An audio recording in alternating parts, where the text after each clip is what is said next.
Are you doing this business the hard way? What is going on, guys? My name is Chris Elliott with the Elliott Real Estate Team in Glen Allen, Virginia.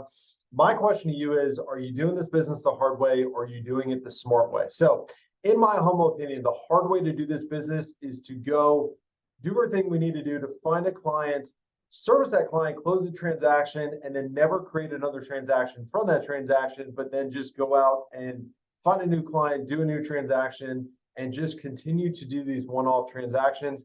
That is how I operated my business for years. And what I didn't realize is I was doing things the hard way. I was leaving money on the table. So the easier way, the smarter way to do this business is to take your current transactions and to create or to beget more transactions from those transactions. So how do we do that? What does that look like? I'm going to run you through some tips, some tricks that we go through with our team on how to execute this. So first and foremost, anytime I get a client, whether it be a buyer or a seller, I'm going to ask for referrals from that client anytime anything good happens. So the mistake that a lot of agents make is, number one, they either don't ask for referrals, or number two, they ask for referrals at the end of the transaction when you're leaving a lot up to chance. Your clients get busy, they got a lot going on, they're worried about moving, and or the transaction could have taken a wrong turn at some point and something could have gone wrong, and now they're upset at no fault of your own, but you've missed the opportunity for a referral opportunity. So what I would encourage you to do instead is, anytime something goes right, whether it's, hey, we just got the property listed, we just got the property under contract, we get the buyer under contract, we got through a treacherous repairs addendum, whatever the story is, anytime they are saying thank you, they feel indebted to you, and that's a good opportunity to tap into reciprocity, ask for that referral, ask for it multiple times throughout the transaction. Maybe they're not ready to give you the referral. Maybe they don't think of anybody at the beginning of the transaction, but you've planted the seed. And then later in the transaction, when you're asking for that referral for the second, third, fourth time, you're harvesting on that seed. You're harvesting on that return from the seed that you've planted. So number one, ask for referrals. Next, we got to look at it if we're working with a buyer or seller. So if we're working with a buyer client, one of the things that we love to do on our team is we want to sit down. We want to get the criteria, of course.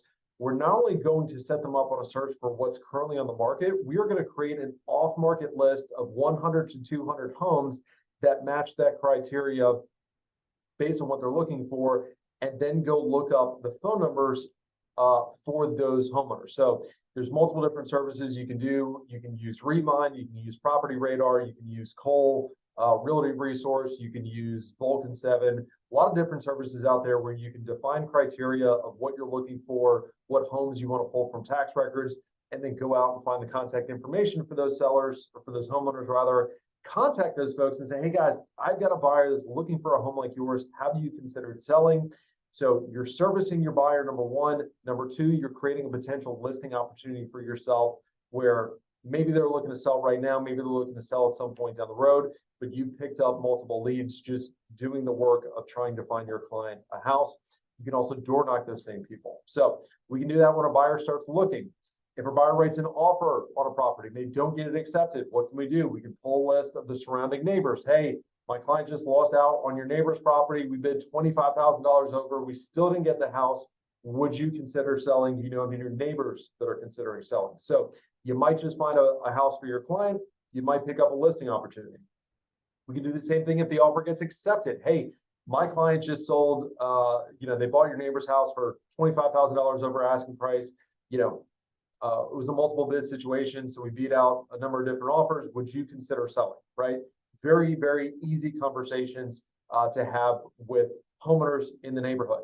So you can do that when your property, once again, goes under contract. You can do it when your buyer closes, just announcing to the neighbors that they have a new neighbor. And oh, by the way, we closed out the transaction at XYZ price, right? Another thing you can do with your buyer is, once you get a new buyer, post their criteria to social media. See if any of your peeps on social, Facebook, Instagram, know of anybody selling, or know anybody that would consider selling if they match the criteria of what your buyer is looking for. And oh, by the way, you're staying in front of your sphere of influence. And oh, by the way, you're showing people you're active in the business and you're out there hustling to find your client a property. So those are all things that you can do with a buyer. For a seller, very much the same thing. I want to circle dial the neighbors when that property goes coming soon on the market, when it goes active, when it goes pending, when it sells. You can door knock those same people. You can call the for sale by owners in the area, let them know about the activity. You can post it to social media. And of course, you can do open houses and pick up multiple other buyer and seller opportunities from your open houses. And that's a whole nother video for another day. But the moral of the story is, don't just get so fixated on the one client you have, closing them out, and then going out and trying to find another client. Every time you get a transaction, that should create another 2 to 3 transactions for you and your business.